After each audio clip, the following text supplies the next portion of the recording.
biz. Jones Properties is also looking to invest in properties. So if you have a property that you need to sell, call the professional team at Jones Properties first. They'll help you find the perfect property for whatever your needs. Call today 472-4000. And don't forget to keep up with Jones Properties on Facebook. You're listening to Backfire with Steve Hickson on Whoop FM. Call 423-614-5553 to join in on the conversation. Now, back to Backfire. All right, we're back in the studio. I've got something I want to play, let you guys listen to if you want to get your headsets on. This is... We're going to challenge each of our 57 regional VA offices to come up with the best ways of doing business, of harnessing the best information technologies, of cutting red tape and breaking through the bureaucracy. And then we're going to fund the best ideas and put them into action, all with a simple mission: cut those backlogs, slash those wait times, deliver your benefits sooner. We're not going to let up until we eliminate the backlog once and for all, and we'll keep moving ahead with paperless systems so the backlog doesn't come back. And so your claims are processed right the first time, on time.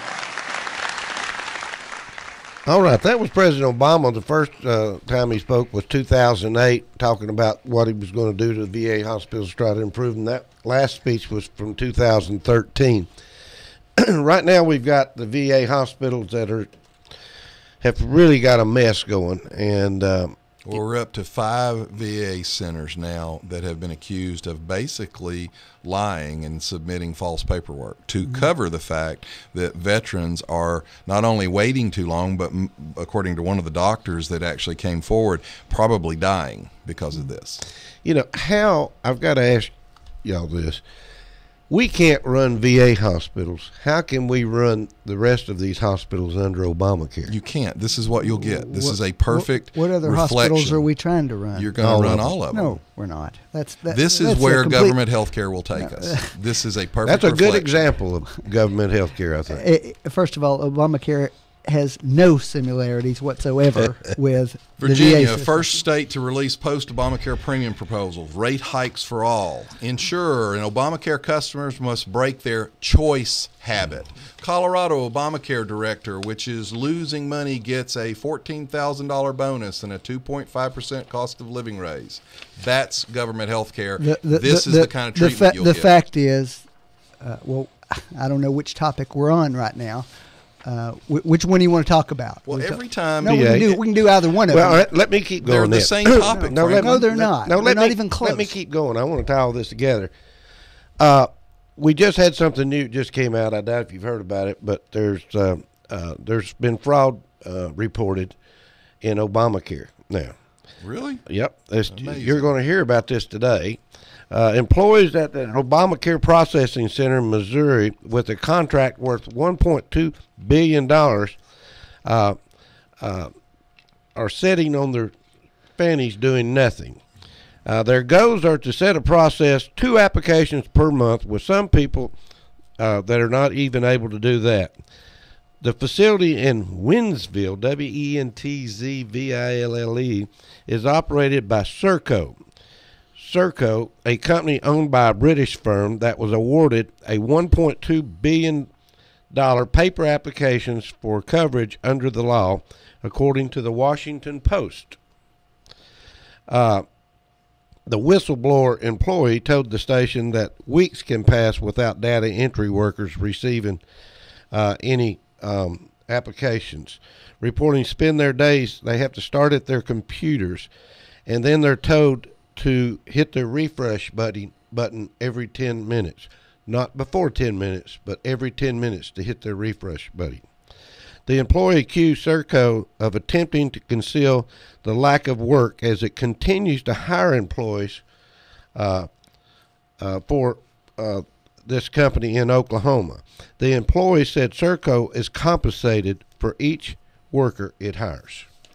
Also, words, Serco has had some problems. You're paying them based on the number of employees they hire. So guess what they do? Yeah. They hire more employees, That's whether right. they need them or not. They're sitting around doing nothing. It's absolutely That's amazing. bureaucracy. And then, Franklin, that's why these are the same. Because this is what a big, bloated bureaucracy gets you. It gets you inefficiency, wasting of money. And the problem is when you have inefficiencies and wasted money in the healthcare system, people die.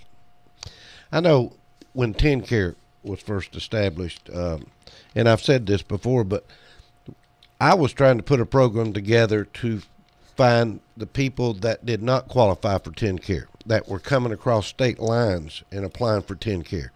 I was trying to do that for the state of Tennessee, and I couldn't get anywhere. And I finally got into some of the TennCare providers, and come to find out they got paid on a per diem. So they didn't care. They didn't want anybody to find any fraud. They wanted as many as they could, as many as they had. They wanted to keep them. They didn't want to get rid of him. Because they weren't paid based on results that they provided to the patient. They were simply paid on the sign-ups. Yeah. But anyway, I think we're going to hear more about Serco. Serco is a British company, and they had a big contract in Britain and got in a lot of trouble over there also. So I'll try to get some more on details. this VA thing. I want to make sure people understand this, because sometimes you hear them talk about they had these secret lists and they were kind of disguising wait times. Wait time sounds kind of, wait times. Well, that's bad that someone had to wait. Let me read you this. This is Dr. Richard Krugman. He's a former chief of staff at the Veterans Affairs Care System in Harlingen, Texas. Now, his boss implemented a policy in 2010 that colonoscopies could only be approved if the patient tested positive in 3 successive screenings for bloody stools. Now, this is a quote from this doctor. He said, by the time that you do the colonoscopies on these patients, you went from a stage 1 to a stage 4 colorectal cancer, which is basically inoperable. That was done because of dollars and cents. For the VA, they have to be bleeding out of their rectum before they would authorize a colonoscopy. That was the standard of care. Franklin, that's what you get when you move into a government bureaucracy that has to look at purely dollars and cents. People get slighted, they don't get treated, and they die, which is why Sarah Palin said you would have death panels.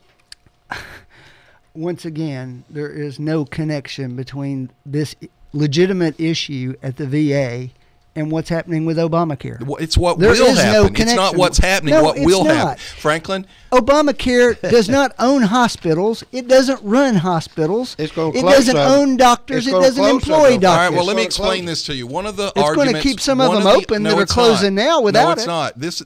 One of the arguments for Obamacare was people get cancer and they need cancer coverage, and that's why we need this. Well, according to an Associated Hang on, Press Colin, I'm analysis, coming.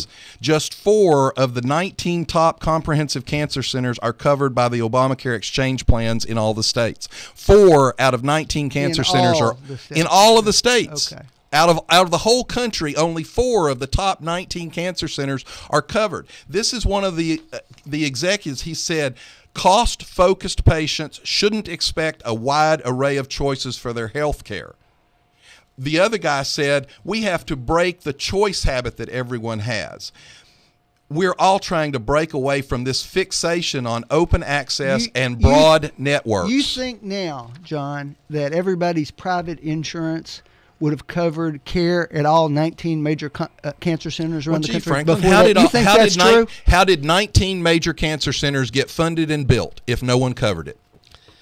So the for-profit system. Answer that question. No, I am answering the question. Because that would be totally false. System created those 19 centers. Here's Obamacare what is happened. only Here's covering what's 4 happened, of them. folks. Every single thing, and I mean every one of them, that the Republicans have said was going to happen with Obamacare has proven to be false. You mean like the premiums going up? They went down here. Franklin, they didn't go down anywhere in the country. They went down here, Franklin, John. on average, the state of Tennessee saw an increase. Every state saw an increase. And now Virginia... You said nobody's going to sign up. More people than expected Actually, we sign don't up. even You know said that. We don't know how young many people wouldn't paid. sign up. We don't know how More many young people people. than expected No, they signed didn't, up. Franklin. We said they weren't Franklin, paying their Franklin, premiums. The give me the reports numbers. this week were 90%. Where are the paying them. numbers? Because the White House has not released any of those numbers. If the numbers are No, so the good as you insurance companies have released the Franklin, numbers I now, think- and that's what their exchanges If are all If government. you want to go by these numbers, I think it's 78% of the people that were insured had to cancel. Lost it. Lost it, and then they had to re-sign up under something. So they're what counting about those. the 30 million uninsured that No, you all they're were going to not. cover? Are the 30 million covered, Franklin? Did he keep that promise? It will eventually No, happen it won't, as these Franklin. penalties kick in. The, Sure it will. The 8 million he tried to brag about 5 of those already had coverage, and the bulk, over 20%, didn't pay. And you now don't they're all going to see a understand the premium difference increase. between the people who are purchasing on the exchange and aren't on the exchange. We've got somebody Those are keeps trying completely to call different. us. Let's try to take a call real quick. Go ahead, caller. You still there? Yes, sir. Go ahead. Good morning, John. Stephen Frank. Hey, Good Bullet. morning. You was talking about these veterans. You know, I'm involved in veterans because I take care of the veterans cemetery. But what I don't understand is, like in, I think it's Arizona, this veterans hospital here. I think it's going to be like the Benghazi cover-up, isn't it? Absolutely. Shinseki won't give him the information and refuse. You know, he's been called on by Democrats and Republicans to step down and resign, and he refuses. First of all, let's talk about what actually happened. And it's a legitimate issue that needs to be investigated, and it's going to be investigated. However, let me throw out a few things. It's just misrun. The Republican Speaker of the House, John Boehner, issued a statement this week that said this was not Eric Shinseki's fault. That was him who said this. Bob Gates, the Defense Secretary, who was a Republican, who went through across 2 administrations, said he held Eric Shinseki in the highest regard, and this was a systemic problem in the VA that they've been fighting for decades. I think this Shinseki is a hero. He's a combat wounded warrior. He's a high-ranking officer. He's probably did a great job in his service. He's now head of the VA, but the problem is he's got a hold. The system's broken. He's got a hold. He's grabbed hold of a 500-pound weight. Well, let me ask. And he's trying to keep it from going underwater by himself, and he can't do it. Look, the system's screwed up. This isn't any. I agree that the system's screwed up. And, you know, that's actually the point John made last week, which I agreed with him on. There is a real problem in the VA. You know, Bob Gates made the point yesterday, and he was talking about Secretary Shinseki. He said the things that Shinseki does himself in the VA have turned out pretty well. It's the things he delegates out into the system to get done that are hopeless failures. Hey, Frankly, Bullet, I don't disagree, but here's the Bullet, problem. you still there? When does anybody in this administration get held accountable? Now, when you all said Hold on a minute. I want to ask you something. Shinseki, he is a hero. But here's one problem. CBS News has learned that the VA's Office of the Medical Inspector had already investigated and substantiated claims of improper scheduling practices at the Cheyenne Center, sending a report to the Office of Special Counsel on December 23rd. But 5 months later, nothing had been done. That is Shinseki's fault. Yes. Okay. Yes. You know, I'm not arguing against accountability. I'm not arguing against Well, when investigations. has this administration held anybody accountable? Tell me one person that's been fired. You know what? Let me say something. Shinseski, or whatever his name is, he said he was not leaving. He was going to get to the bottom of this. How long would it have taken any CEO with something like this coming out to start firing people? Immediately. Has anybody been fired? No, because this is the government. You don't lose your job in the government. You can't lose your Even job when in the people government. die, you don't lose your job. I mean, what? I don't want this to come out the wrong way. This is an opportunity to reform the VA system, which needs to happen. Well, There's Franklin, no doubt. Here's the There's reason no doubt people about call that. on Shinseki to resign. I don't disagree with you that he stepped into this, but here's the point. Obviously, 5 months ago, they documented this. If 5 months ago he had come forward and said, you know what, I sent 10 people packing. I sent them out the door because they screwed up. That's then right. nobody would be calling for his resignation. But you know what? I don't think he can fire them under the union. Well, he can't fire him under this administration because they don't hold anybody accountable. And the union. I don't know what union you're referring to. The SEI. Well, you're talking about, you know, it's SEIU. These VA facilities are usually run by an administrator, but that administrator is frequently a doctor rather than somebody who's, runs hospitals. What, you can't fire a doctor? I'm not saying that. I'm saying those folks are not typically part of a union. I don't know what the contracts are with respect to them and how they do them, and it's something I don't know enough about. I should know more about. But I think everybody is in agreement that the VA system is extremely inefficient. It's really bad at delivering the services. And we all seem to have the common goal that we should be providing the services. Franklin, do you remember the level of criticism that the Bush administration got when they had the problem at Walter Reed Hospital? Sure. They called on all kinds of people to be fired. They said this was an indictment of the entire Bush administration, that he didn't care about the veterans. Have you seen any kind of coverage? Did anybody did the head of the VA get fired? People got fired at Walter Reed. Walter Reed. Yeah. Well, this is a problem that's apparently Guess over what? more than one The hospital. people in Arizona have been put on paid leave. Congratulations, that's the Obama equivalent. You're on paid leave. Well, Go take a paid vacation. What I think that there are some federal civil service protections that require paid leave until a decision. You mean is like made. Lois Lerner got her paid leave until she took her full retirement and retired to her $2.4 million river home in D.C.? As I said, I think there are some rules. Whether you like the rules or not, they're still Well, there. guess what? Let me think about that for a minute. The rules are written by the government to protect, who? The government. Anyway, the VA hospitals would best be served if they closed every one of them down and started putting the veterans in the regular hospital systems. I mean, there's no reason our veterans can't go to Erlanger. Our veterans can't come here. I think there are two aspects of the VA that could be broken apart, and part of what you said there. I think the returning from combat rehabilitation side, I think the government ought to have those. Somebody comes back and they've had an amputation. I don't disagree, because you could specialize in that. Yeah, I think that should happen. The follow-up care, the health benefits that are provided to, I don't know why you couldn't have, a private insurance card like a Medicare card or something that you can take anywhere. Well, I think that there's some merit to that. Let me say one thing about this case in Texas, though, that is a problem with that very idea. The guys that didn't get the colonoscopies, and here's a medical doctor saying that you've gone from stage 1 cancer to stage 4, which is inoperable. Guess what? Since the VA hospital in the area couldn't treat colorectal cancers, those veterans were sent out to private hospitals where they died there, so therefore their death was not counted in the VA numbers. So the very idea of sending them out actually became a way to protect the VA from the scandal that they committed. It's pretty amazing to me. I mean, I played this segment where Mr. Obama in 2008 was talking about the goals for the VA hospital. Sure. And then again in 2013, he mentions it again. And then we have this scandal where they're hiding records, cooking the books, just to try to get those wait times down. Sure. Yes, just trying to show numbers. I mean, it's basically whatever they can do to help. What it meant was, we don't care whether we actually treat the veterans better. We only want a political talking point. We want to be able to prove with a number that we did something even when we didn't actually do anything. Because it's all about getting reelected. It's interesting. You had a lot of the service organizations, VFW, American Legion, those groups, came out in the last year or so and said there had been dramatic improvements in the VA system over the last couple of years. Yeah, probably based on these numbers. Well, presumably they have a better feel for what veterans are saying than that.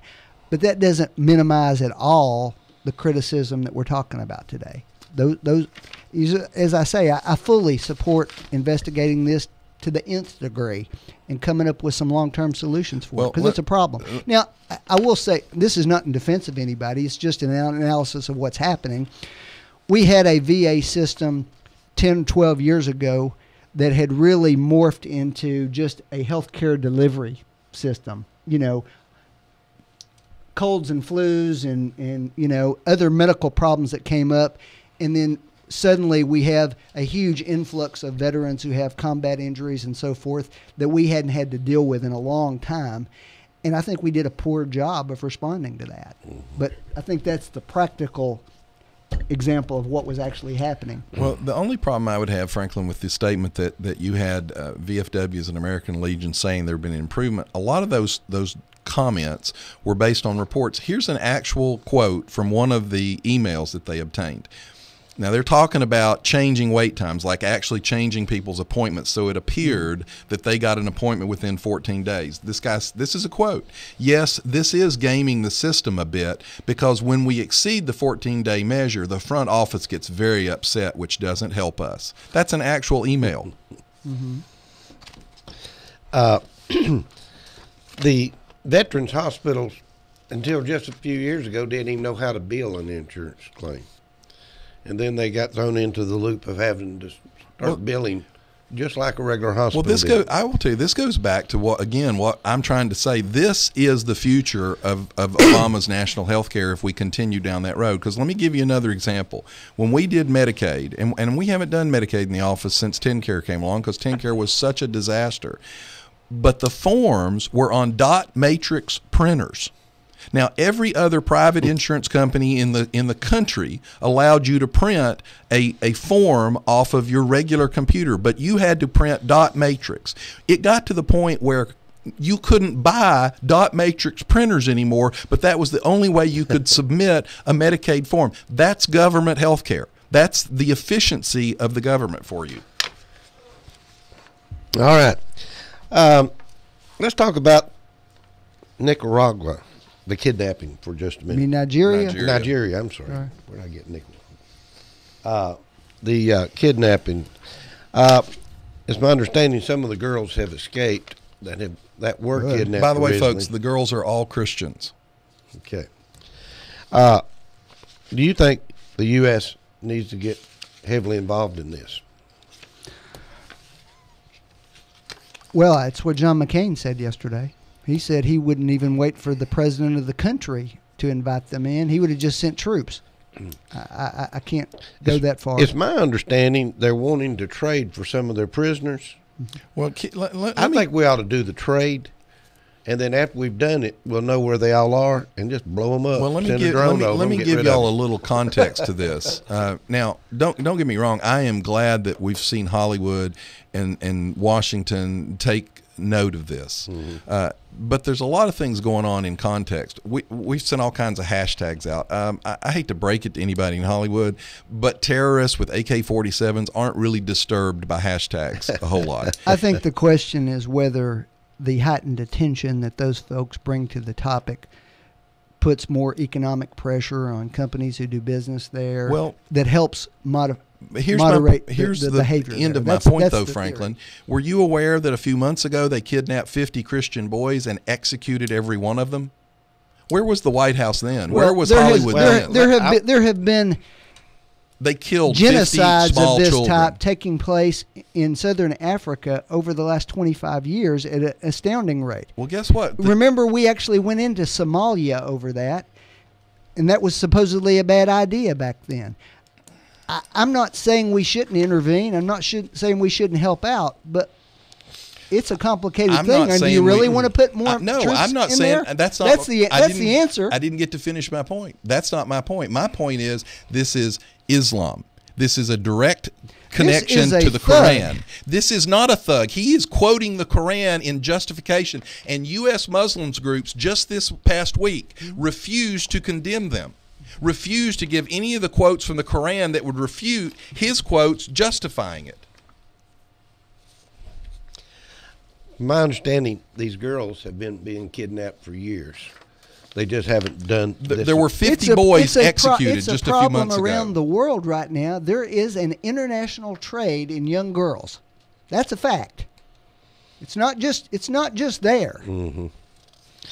Well, they're saying now that if anybody went in and tried to rescue the girls, it would be it would put many of them in harm's way, because by now they split these girls up in groups, probably of 10 or 15 each, and that if any of them were saved, that the others would be put in harm's way. So I don't know. It's one of these things that, like I said, I would swap and give them the prisoners they want. We don't have their prisoners. Well, whomever's got them, we need to work with them to give them their prisoners they want. And then right after we do the swap and we get the girls out of there, then we have drones fly in and just blow them up. Let's get rid of them. Here's the leader of the group over there. Now, as I've said, all of the Muslim groups in America have refused to condemn him. They refuse to actually give quotes from the Quran that would disconnect what this guy's doing. Here's his quote. This is the leader. "There is a market for selling humans. Allah says I should sell. He commands me to sell. I will sell women. I will sell women." He also says that preteen girls could be forcibly married. This is a quote. "We would marry them out at the age of 9. He has multiple wives himself. Now, this is the actual quote from the Quran that he's using. So, folks, the only reason I'm telling you this is you need to understand the battle that we have. This is the quote from the Quran. "We have rejected you, and there has arisen between us and you enmity and hatred forever, unless ye believe in Allah and Him alone." That's the quote. There's no get along in that quote. There's no make peace in that quote. That's you either are with us or we kill you. John said something a minute ago that I wasn't familiar with, so I wanted to pull it up here and try to look at it. I've just, Googled this, and I found about 8 different sites where different Muslim groups in America have condemned these. No. What they said was the point is they were all asked in a press conference last week, since you say this is anti-Islam, give us the quote from the Quran that corrects his quotes. And at that point, they all refused to answer any further. Here's another quote out of the Quran. "Fight in the way of Allah against those who fight against you. Slay them wherever ye find them, and drive them out of the place whence they drove you out, for persecution of Muslims is worse than slaughter. Fight them until persecution is no more, and all religion is for Allah." That's a direct quote from the Quran. Now, the question in the press conference to the Muslim scholars was, give us the quote from the Quran that changes that. Give us the reason that you say this isn't biblically accurate for Islam. And they all at that point refused to talk anymore. Alan West, the former Florida congressman, has suggested in a blog post that there was a dark connection between Benghazi and Boko Haram. The Obama team was focusing on the kidnapped Nigerian girls in order to divert attention from the congressional probe, West wrote. "We are witnessing an Obama wag the dog moment with Boko Haram in Nigeria." Anyway, he thinks this is another big... Well, we've also found out the Department of Homeland Security under Janet Napolitano had a hands-off list of terrorists. People with direct ties to terrorist organizations have been actually marked off of the no-fly list. Matter of fact, the quote of Janet Napolitano to Congress was, "Congress should expect members of terror groups to be admitted to the United States for meetings. If they submit that they're coming for a meeting, we let them in." The way this arose is Grassley finally got some documents out of the Homeland Security where Jamal Badawi, a Canadian Islamist leader who has praised suicide bombings connected to Hamas and Hezbollah, has been indicted in the case of funding for terrorist groups. He's been allowed in and out of the country multiple times because he's been put on this hands-off list. What they're not discussing there for obvious reasons is that this is part of the way that they conduct surveillance on these people and lead them to other terrorists who are involved. It's part of the investigations that go on. Well, I understand why on the surface it looks bad, and it does. But that's the theory behind it. Well, here's an email. Here's an email from an actual ICE and a person that's trying to stop this guy from coming into the country. Actual email sent up the chain. "I'm puzzled how someone could be a member of the Muslim Brotherhood, an unindicted co-conspirator in the Holy Land Foundation trial, be an associate of a redacted name," which we found out later was a terrorist leader, "say that the U.S. is staging car bombings in Iraq and that it is okay for men to beat their wives, question who was behind 9/11 attacks, and be afforded the luxury of a visitor visa and be watch listed." So what? I mean, the part that I know I'm being the lawyer here, but the part that leapt out of that statement you read is the unindicted part. rather than the indicted part. He wasn't indicted. Okay, Franklin, pull that out. He's a What member makes it of the Muslim Brotherhood. Uh-huh. He's been involved, connected to car bombings in Iraq. He says that men should be able to beat their wives. Okay. He also sits on the board of directors of the Qaradahi's International Association of Muslim Scholars. And I go back to my previous point that I made. Which issued a fatwa in 2004 authorizing the killing of American troops in Iraq, and we're letting him in and out of the country because we pulled him off of the terrorist watch list. I just go back to the point I made a moment ago, that that's a part of the investigation that we do in the way that we help identify these other people. Well, I tell you what, folks, if you think that pulling a guy with this kind of resume off the terrorist watch list so we can let him in and out of the country to watch him better is good, then continue to vote for the progressive Democrats in Washington. I would wager to you that that's not something that's limited to the Obama administration. Well, guess what? If we're doing it, I'll criticize it then, too. I'll hold my breath for that. Folks? Well, I tell you what, folks, if we get a guy and we know he's a child molester, I hope they don't let him come in and out of schools and daycare centers just to watch and see if he commits another crime. That's all for today, folks. Bye-bye. You've been listening to Backfire with Steve Hickson, John Stanberry, and Franklin Chansey. Catch them again on Whoop FM at noon today and every Wednesday morning from 7:30 to 8:30. Now, back to more music on Whoop.